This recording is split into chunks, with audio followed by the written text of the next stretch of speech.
All right, so MLF released their Bass Pro Tour announcement for the anglers fishing the Bass Pro Tour in 2024, and a lot of us kind of noticed some names that were visibly missing from the list, and began to ask questions kind of immediately. Obviously, we were well aware of Jordan Lee going back to the Bassmaster Elite Series with a legend exemption, but what a lot of people didn't catch was the fact that Cliff Pace also wasn't on the list, and either was Randall Tharp.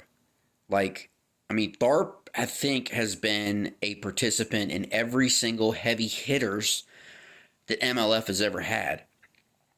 So these are anglers. If you just look at their social media followings, Pace and Tharp probably have 100,000 followers on Facebook alone combined between the two of them, maybe more than 100,000. Okay, these are well-known anglers. Now they may not be the common name anglers, in every household from MLF or from Bass, but they're still well known to most people who really, really diehards, like most of us that follow it, are familiar with who they are. And it may not have been that big of a surprise, but my question really has been, what was the intention of MLF releasing their strategic plan a few weeks ago? Because now you have, Jordan Lee is kind of the exception here because of the opportunity that presented itself when Larry Nixon retired. So I don't think any change in the strategic plan probably would have changed Lee's mind, because he has the two Bassmaster Classics and would become a legend exemption, and he would be set up for Bassmaster Elites from now until he decided to retire. Most people don't have that luxury. So Pace and Tharp have to go back to the Bass Opens, the EQ via the Bass Opens, to qualify for the Bassmaster Elite Series. So they're not making a lateral move from the Bass Pro Tour to the Elite Series.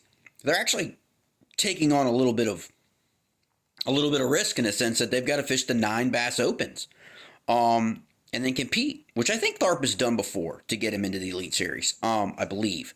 But still, that's a significant, But what's very, very interesting, I think, is if you think about the mindset of Boyd Duckett in MLF.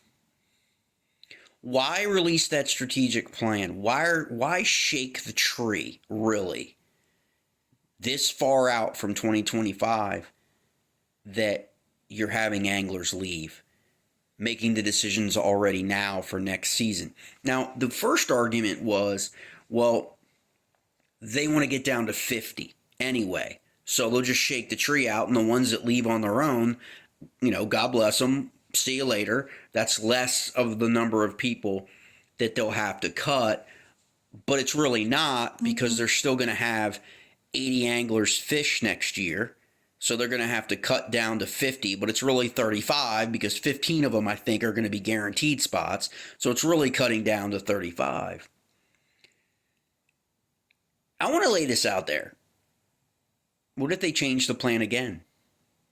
What if the whole purpose of this with MLF was to shake the tree and get rid of those people who would be willing to go back to Bass? And they're going to change their strategic plan again by summer of next year for 2025.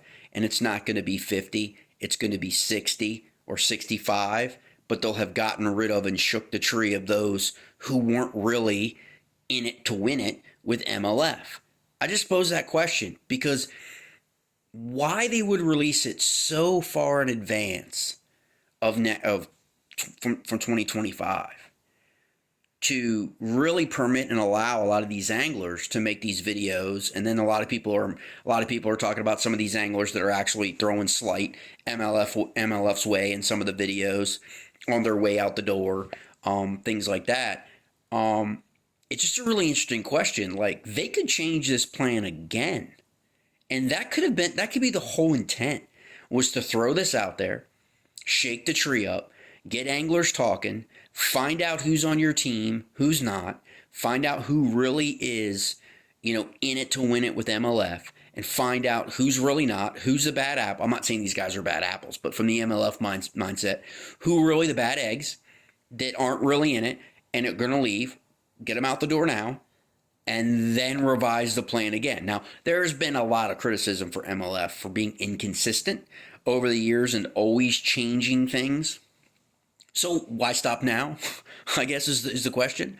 Like why stop? It's kind of who you are. You kind of like fly by the seat of your pants and change everything. Now, I don't think it's appropriate to be changing rules in the middle of an event. That's kind of outrageous, and MLF deserved to get slapped around a little bit by fans for that. But don't be surprised if we don't see another revision to the strategic plan for MLF for 2025 after all of this shakes out going forward. We now know of at least 3 of the anglers that will not be fishing the Bass Pro Tour next year that fished it this year. So welcome to the new guys. Welcome to the new guys they bring up from the from the Tackle Warehouse Invitationals to the Bass Pro Tour. And good luck to them because they got their work cut out for them if they actually are going to cut the 35, which I don't think is going to happen. If I'm putting my cards on the table or I'm going to put my money on the table in terms of a bet here, I don't think it goes to 50. I don't think it goes from 80 to 50. I think there'll be some kind of change to the strategic plan for 2025. Because some people expect next year's economy, who knows, it's an election year, could rebound, and then problem solved, right? Money comes in, problem solved.